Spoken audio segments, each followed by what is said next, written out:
D'Addario's Humidipack keeps your instrument between 45 and 55% relative humidity when sealed in a hard case. Humidipack is available in maintain and restore kits for both routine and emergency humidification.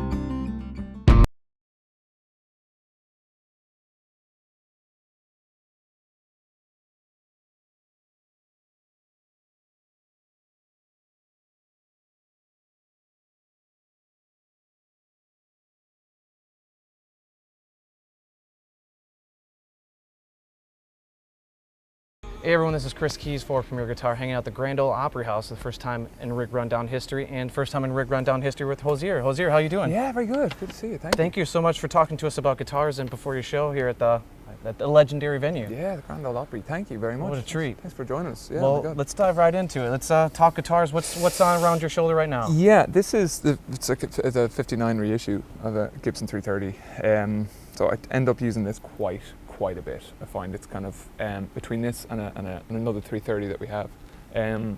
This gets a lot of action, and I don't know. I don't know how I first came into it, but I just find it's very diverse. It kind of has the right bite. There's a kind of, it's refined when you need it to be, but it just pops, and it has a bit of tooth to it as well too. And so you play mainly, if not all the time, with just fingers, right? Finger style? Yeah, kind of finger style. And so that really probably lent itself to have such a dynamic instrument. Totally. Loud to quiet. Yeah, totally. I just find for dynamic stuff, and then when you so like just gentle when you need it, and then for really bending notes, and especially for blues, I just find it's just being able to like pull a note and pop the string a wee bit. Yeah, it just gets a lot of work. And what do you enjoy about hollow or semi-hollow instruments? Because I feel I know that you've played Strats before and the Gretsch baritone, and we'll get to those. But what do you enjoy about the semi-hollow, the hollow body natures of instruments? Yeah, I think it's. I think first of all, it was one of the first electric guitars I had. Was a kind of a semi-hollow body or a hollow body, and it was just, maybe it's just that there's a live feeling to it. There's a feeling when it's kind of, there's something nice about that feeling of it wanting to take off and wanting to sing sometimes. Not always ideal, but there's just a liveness to it. There's an aliveness to it, or there's a kind of a especially with the harmony, which I find in particular. There's just something about it that I don't know. It's almost like the vibrations of the universe, to get real deep about it, but it's like you can feel that ringing against your body. A little bit, yeah. You can kind of feel that the guitar is reacting. Is reacting to the sound around it a little bit as well too. And there's just an openness to the sound, and there's a liveliness, and sometimes there's a wildness to the sound, depending on what you're playing and how you're playing it. But do you enjoy the having the P90s in like this particular instrument? Yeah, and I find them really nice. I don't know. I just find it a really diverse for a lot of kind of things. I find it when it needs to be softer, it needs to be smooth, we can kind of get that out of it, and when I need it to be a little bit more raucous, it can go there for sure. Yeah, totally. Yeah. And through these instruments as we go, are they things that you record with too, or is these just touring instruments? Very much so. So this especially on this new record, Wasteland Baby, which people should check out. Yeah. Congratulations on the number one. Thank you very much. Yeah, thank you. For Wasteland Baby, this got a lot of studio time, I have to say, and it's the harmony on the previous record, on the first album, was used quite a bit, I believe, and for live playing was used quite a bit. Can we see the harmony? Yeah, because that's kind of what I've first associated with you. Yeah, was totally. that scene back, a few years now. Especially on the previous tour was good, and there's a lot of songs. What I find with the pickups here is they just have a woof to them that nothing else can. Yeah, And this is an old one. This isn't like a reissue or anything like this. No, I think this is like I could check with Murt exactly, but this would be like a 60s, or maybe early 70s. So there's some magic in those pickups, like you're saying. Yeah, totally. Very unique sound. Yeah, and I think it was definitely Dan Auerbach who turned me on. Yeah, the 878s are kind of synonymous with him. Yeah, totally. And I was as a teenager, a huge Black Keys fan, and especially around the Rubber Factory was one of the things that just the Rubber Factory album just kind of lit sounds me up. huge. Yeah, it's just great. It's just two dudes making noise. Yeah, totally. What do you got inside the guitar? I can see there. Is that some type of feedback? Just exactly, yeah. Okay. It's just to kind of like fill it out a little bit. That was on the previous tour. Again, talking about a hollow body that wants to take off and wants to sing.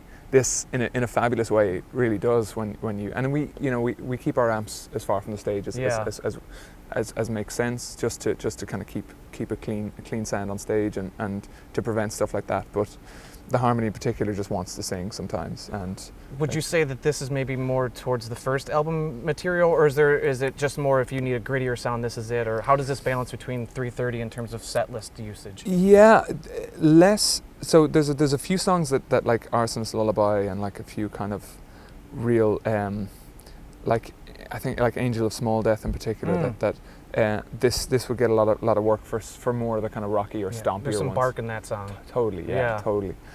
So the kind of barkier songs, as you say, the stompier ones, this gets a lot of love, and there's like there's a song called Nobody on the new record, which just has that kind of nearly like a lo-fi kind of just fuzzy guitar kind of sound.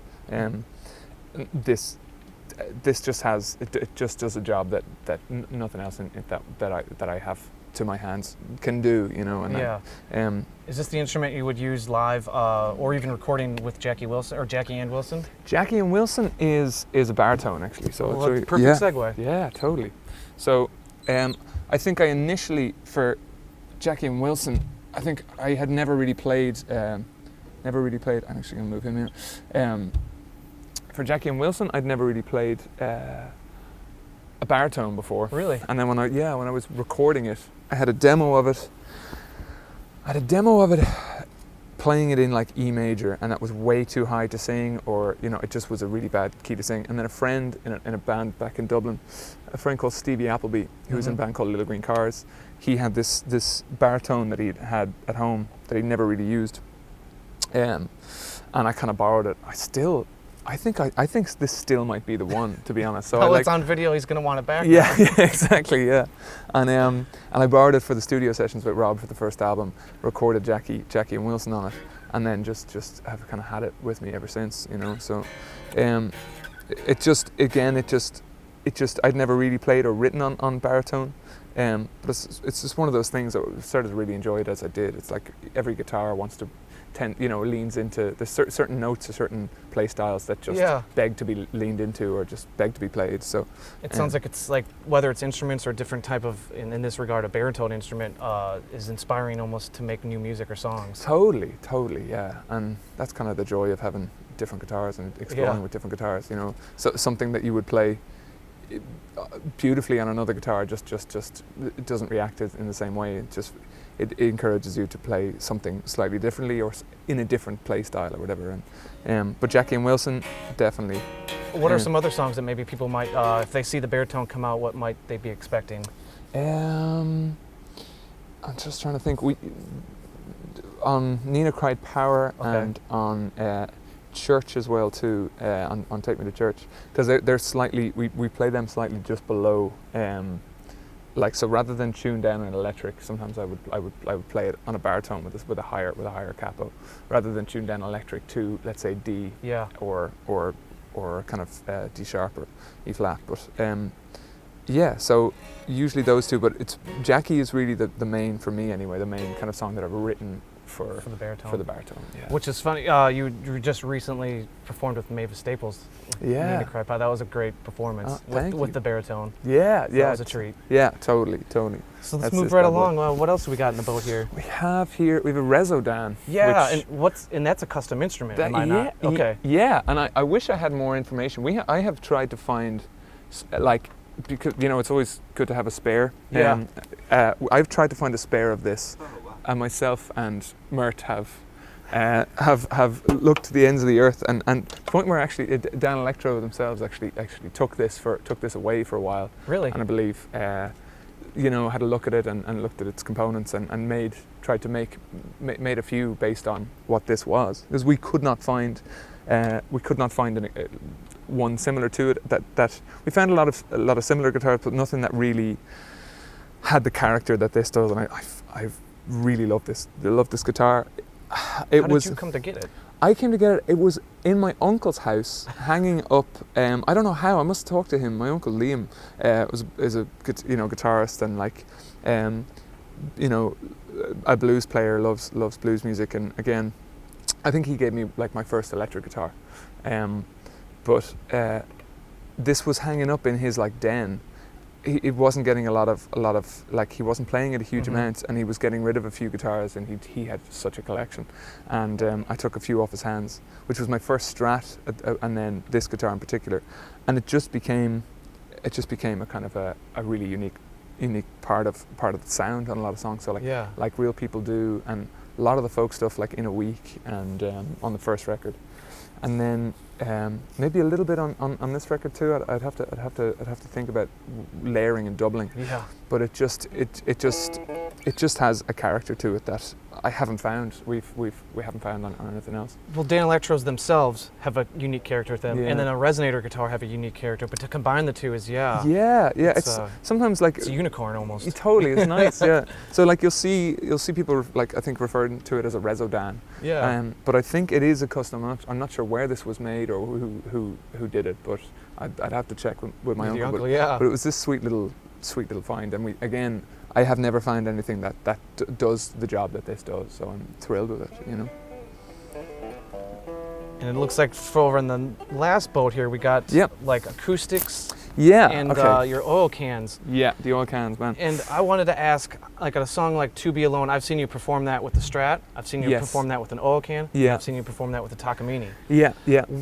What, obviously maybe like a TV show or a radio performance that dictates why you maybe use an acoustic, but for a live performance like tonight or any other concert, what makes you change between a Strat or the oil can? Yeah, for like that particular song or just in general? Yeah, it's a tricky one. So I'll take out an oil can anyway. Okay. And then this is for so this is like a company called Bohemian Guitars, which we came in contact probably in Atlanta, Georgia, once upon a time, I think.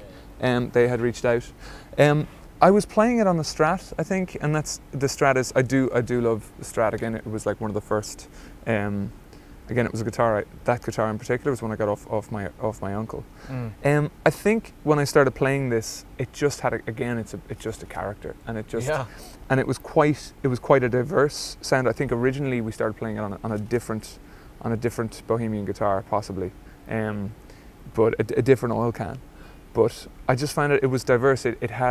It did the job that the Strat was doing, and then it just had a dimension to it that was at times just that little bit effed up, a little bit kind of interesting, and it's just a kind of just a weird dynamic to it, which I just really enjoyed. And it was just nice to, when you're doing stuff live, it's just nice to play around with the sound. Yeah. And just do something exciting. And there's something to say about a performance, meaning, everyone's seen Strats before, but when you bring out an oil can, there's a particular intrigue that the audience is feeling when they see an instrument like this come out. Certainly, definitely. And I actually found, I did find that I grew to really just appreciate the company as well, and the way they were kind of conducting business, and the way they were making their stuff, and then also just the sound of the guitar itself. Yeah. We're putting through the very same kind of rig, so very same kind of thing. Yeah. So still had a lot of that character, but just this slightly different, I don't know, it's a very different source maybe, or a very different kind of,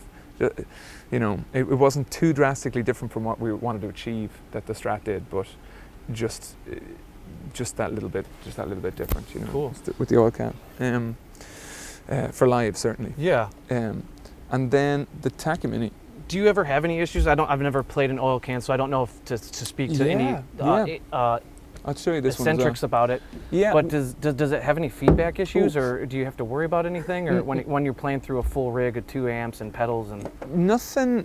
We have stuffed these, I believe. Okay. So we have kind of like something's dampening it. Yeah, exactly. We have dampened these a wee bit, and I think, and then I think we've Murt has weighted these as well too. So we did find the neck is heavier than the obviously the body is, because so the body have like a dive. Yeah, exactly. So because it is quite literally just a hollow can. It is just just a vintage Metal. oil can, essentially, yeah. And they follow, I think the way they make theirs is like they follow, there's like a South African street musician tradition of making, you know, guitars out of old oil cans. They just kind of took that tradition and started making them.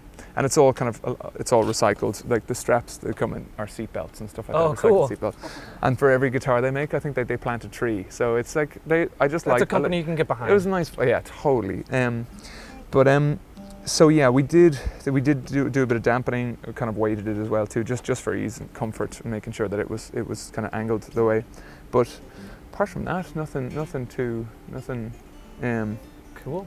Maybe a little bit, like a little bit of singing, but Okay. like, you know, nothing too uncontrollable, you know. So I see that you have a few acoustics. Which one would you say is your main one, or that you use that, you know, when it comes to more softer songs? The main one is, I think it's this bad boy here. No, that's actually a new one. But I have an older, the eldest P3NY that I have. I think it's a.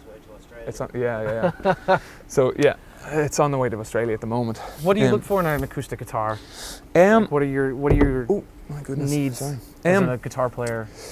It's like, for me, I used to play a lot of like slide when I was first learning how to play guitar, and then it kind of, I don't know how I fell into this, but like certainly into the P3NY. I was never a big fan of the parlor shape. Yeah. Until I started until I found a P3NY. There was a softness to it and a sweetness to it that I really enjoyed, and just a playability to it. For acoustic guitar, I think it's more because I really fell in love with that guitar in particular. I've just gravitated more towards guitars like it. But so you won't see. We have another guitar there that Suzanne Santo plays in the set, and it's a spare for when we do promo and stuff like that. Okay. But during the set, I'm really only on the P3NY, just different tunings of it. But I think when I was learning, I would have had juggernaut shapes and stuff like that. I would have had, but I've been quite simple. Like what I found with this was, I found it easy as I was learning. Like I maybe got this when I was a much younger teenager, or the original, my earliest one. I found it easy for slide playing. I found it easy for open tuning as well too. So I think that was a huge part of it. In fact, I'll just show you an open tuning. And I think there's a sweetness to this guitar. What are some of the open tunings that you do utilize when it comes to fingerstyle with the acoustics? Yeah, so it depends on the song. Okay. So some are open G. So I found on the first record there was a bit of open G. On this is a song for Shrike. Yeah, I was going to ask about that tuning because it sounds there's a lot of ringing strings that are going in that. Yeah, totally. So that for Shrike, that's open C. Okay. And that's actually the first time I started writing with open C was around this record. It's just, again, it was just something nice for the hands to find out new shapes and to do something different. And a song called As It Was as well too, which is, that's also open C. And then, so really enjoyed that. And then a few songs open G and open D as well too. Right. So, and D minor, I have to say, open D minor, which for stuff like Nothing Fucks With My Baby and what's this from the previous, It Will Come Back and stuff. So when I was doing a bit more slide, and it was because I'm not a great guitar player. I was never really. I kind of taught myself, but I started with slide stuff, and so for me, open tunings was kind of how I kind of a gateway. Exactly. Yeah. Well, the last question I'm going to ask you, Hozier, before we move on and we'll start talking to Murt about amps and effects, is it's so crucial, but I think it's overlooked. Is how do you take care of your fingernails, because it is such a crucial part of your sound? Yeah, on the last tour I used to use like a shellac sometimes, or like I'd do anything from super gluing my nails together before a gig because they were just cracking and falling apart, to like shellacking these in particular, and I would use, let's say, these would be a little bit, I would use those as a, because you will use that as like a pick almost. Or if it's Jackie and Wilson, where the strings are obviously a heavier gauge, a baritone, I'm just hammering it. I don't know. I think I don't know. I just get away with it. I don't, like on this tour, I kind of try to keep them. If they're too long, they're going to break. Yeah. So there is a sweet spot, I find. So it's just trying to keep. I don't even file them. I kind of just keep them at a sweet spot. I find if they're too long, they'll get in the way of picking. Yeah. If they're too short, I'm going to cut my You're fingers. not gonna get it. Yeah, exactly. Yeah, or totally. Or it's going to be muffled, or I'm going to cut my fingers. So it's just keeping that sweet spot. And there's only one or two songs. A lot of the time I'm picking with my skin anyway, so it's like, you know. Very percussive. Yeah, exactly. So it's very rare that I'm even, you know, it's really Jackie and Wilson and a few other songs where I'm really even To Be Alone and stuff. Mostly it's picking with my fingers. So the nails don't. On the previous tour, I think they got a bit more of a workout. Yeah, exactly. Well, Hozier, thank you so much. We're going to talk to your tech now. Thank you so much. Thank you so much. Thank you.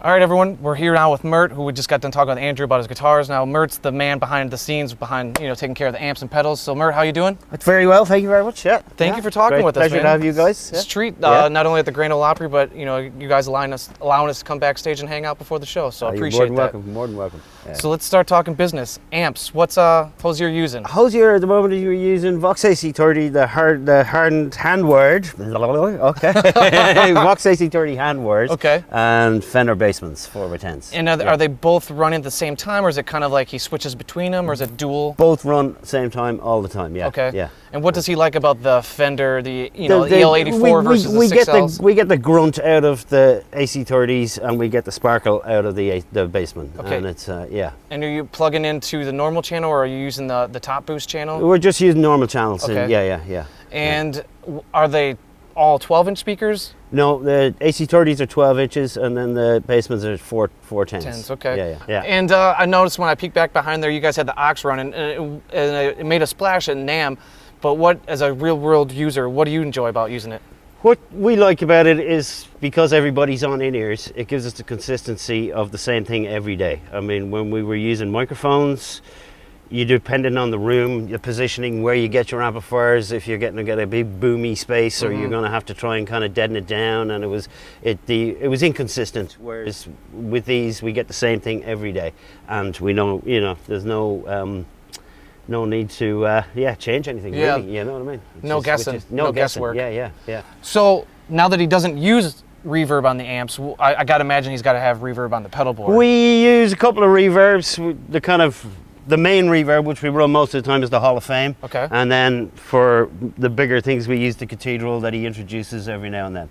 I mean, a big part of his sound is the Memory Man, which, strangely enough, we have first in the chain in this whole thing, because it's so sensitive to, the input on these is so sensitive. Yeah. So I like to run it first, and then have everything else after it, so that we don't overload it. Yeah. When we And that looks to be an old unit. That's an old unit. Okay. Yeah. So she's probably finicky. They're finicky. We have about 5 of them on the road. Wow. Yeah.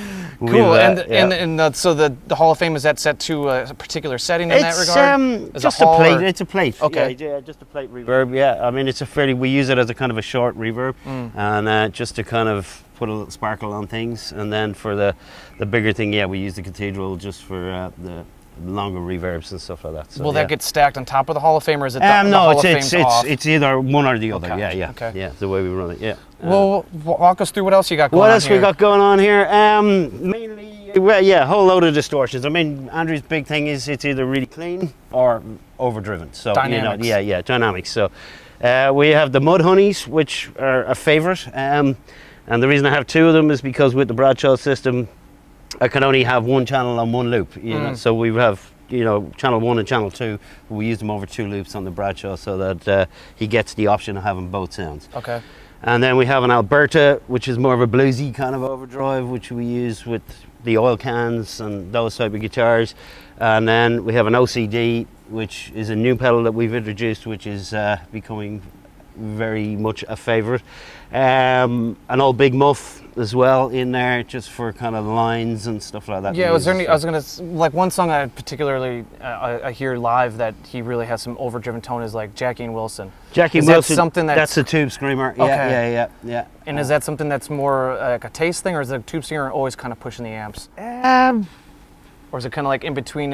He chooses when to put it on. That runs the whole way through that song. Okay. Yeah. I mean, one of the big things with that as well is that it's the baritone guitars we And that use growls for that. as it is. Yeah. That gives it the kind of growl as well. You know. And is the Alberta used? You mentioned that with the oil cans. Is that to give them a little bit more equilibrium in terms of the volume? Because those probably maybe no, it's not a balancing. I mean, we have them all pretty kind of balanced out, Okay. sound wise, but just for a little lift in when he does licks on it and stuff like that. Okay. Yeah, that's kind of it's and the pog is the octave. That's kind of an experimental thing that we're kind of putting really? in there. Yeah, we won't go into that too much. It's not working out. It's gonna go. Is that a you decision or is that a Hozier's that's decision? it. We will get there.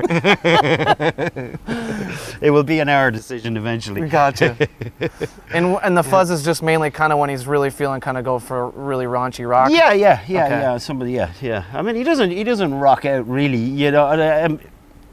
A lot of what his tone is, you know, like I say, the overdrive sound, which is kind of,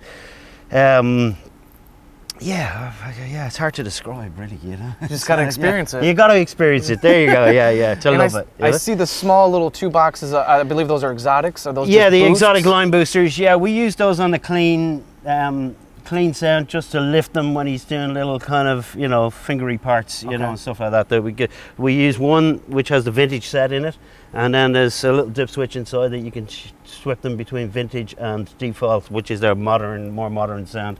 And we use them as that. So they're Is that something that maybe gets used for different guitars or just sound thing? It gets used all across the board, really. Okay. Yeah. Sometimes different guitars, but it depends on what parts of the song. You know, kind of it's like kind of say the intros where he's doing a kind of a finger picking thing that he wanted to just give that a little lift, and then take it off when the chords come in. You know, and stuff like that. You know? Understand. Yeah. And I see that last thing I think we haven't covered is the LR Bag stuff up there. Yeah, well, we use that for the acoustic.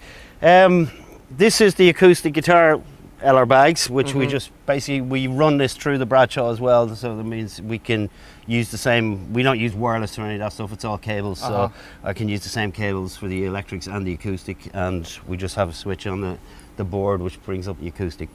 The other one, we have a feed off of this board, which is we use it as a it's a line out, a clean line out.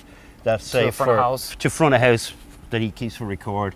That if we want to kind of do anything afterwards with anything, we can reamp it and add some different effects to it or whatever. So yeah, it's just a kind of it's more for like we would depend on it more for TV shows and stuff like that. In case a pedal we had a problem with during the take or something, that we could actually go in and just recreate it. Gotcha. Afterwards or whatever. And is there anything that's unusual, because you had mentioned that the memory man's in the front of the delay, is there anything unusual in terms of the wiring of things or how things are stacked? That's probably the most unusual. Okay. Yeah. I mean, everything else is pretty much as normal, you know. The distortions will come after the memory man, and then all the delays and reverbs or whatever go at the end. I mean, it's been solid, and love it. It's great. Yeah. So we have 2 of them. We have one here and one in Europe, and we kind of jump from one to the other, and it's been seamless at the moment. So which is so far so good. So far so good. There you go. Yeah. Well, Mert, thank you so much for no talking worries, gear. I thank you. appreciate All right, it. yeah. This is Chris Keys Pleasure. for Premier Guitar.